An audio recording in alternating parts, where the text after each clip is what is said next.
সরকারি পাইপ চুরি করতে গিয়ে হাতে নাতে ধরা পড়লেন তৃণমূল নেতা।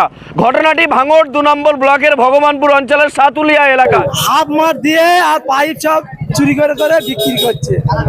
ওই পঞ্চায়েতের স্বামী, টিএমসির পঞ্চায়েত সিদ্দিক মল্লিক, ওর স্ত্রী পঞ্চায়েত, হাফ মার দিয়ে আর হাফ মার ভাঙি এইসব পাইপ সব চুরি করে বিক্রি করছে, সরকারি পাইপ।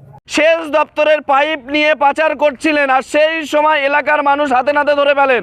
হ্যাঁ, একদমই ঠিক শুনছেন, এলাকার মানুষ ঠিক অভিযোগ করছেন যে এলাকার পঞ্চায়েত সদস্যের স্বামী, তৃণমূল কংগ্রেসের পঞ্চায়েত সদস্যের স্বামী সেচ দপ্তরের পাইপ চুরি করতে গিয়ে হাতে নাতে ধরা করলেন, এবং যিনি ভ্যান চালক এই পাইপ চুরি করে নিউ টাউনের পাথরঘাটা এলাকায় বিক্রি করার জন্য নাকি নিয়ে যাচ্ছিলেন। অভিযোগ করছেন যিনি এই ভ্যান চালক রয়েছেন তিনি ঠিক কি বলছেন? পাইপ নিয়ে আমি যাচ্ছিলাম পাথরঘাটা। কোথা থেকে নিয়ে এসেছেন? আমি পঞ্চায়েতের বাড়ির থেকে নিয়ে যাচ্ছিলাম। কে বলেছিল? পঞ্চায়েত। নাম কি? সিদ্দিক মল্লিক। কোথা থেকে কোথায় নিয়ে যাচ্ছিলেন? সিদ্দিক মল্লিকের বাড়ির থেকে পাথরঘাটায় নিয়ে যাচ্ছিলাম। আপনি কি বলে ভাড়া নিয়েছেন? আমার 500 টাকা ভাড়া দেবে বলে নিয়ে যাচ্ছিলাম।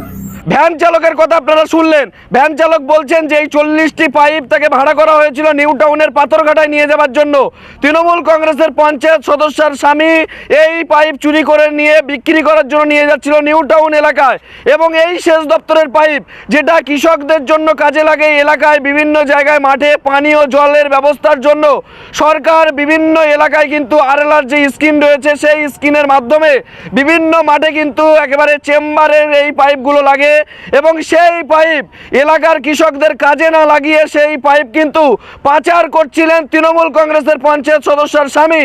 এবং এই তৃণমূল নেতা কাদের মদতে এই পাইপ পাচার করছিলেন প্রশ্ন তুলছেন এলাকার মানুষ। এনারা চাষিদের অর্ধেক কাজ করে বাকি অর্ধেক পাইপ চুরি করে নিয়ে চলে যাচ্ছে। চুরি করেছে সিদ্দিক মল্লিক, এখানকার অবৈধ পঞ্চায়েত মেম্বার। ইতিমধ্যে একজনকে পুলিশ আটক করেছে, পোলেরহাট থানার পুলিশ আধিকারিকরা ইতিমধ্যে একজনকে আটক করেছে। আটক করে তাকে জিজ্ঞাসাবাদ করা হচ্ছে যে এই পাইপ কোথায় নিয়ে যাওয়া হচ্ছিল, এবং এই পাইপ সরকারি পাইপ তিনি কেন বিক্রি করার জন্য গাড়ি ভাড়া করে নিউ টাউনের উদ্দেশ্যে নিয়ে যাচ্ছিল। হাতে নাতে ধরা পড়লেন এলাকার মানুষের হাতে। ঠিক এলাকার মানুষ কি বলছেন শোনাবো আপনাদের। জনপ্রতিনিধি হতে গেলে মানুষের ভোট নিয়ে জিততে হয়।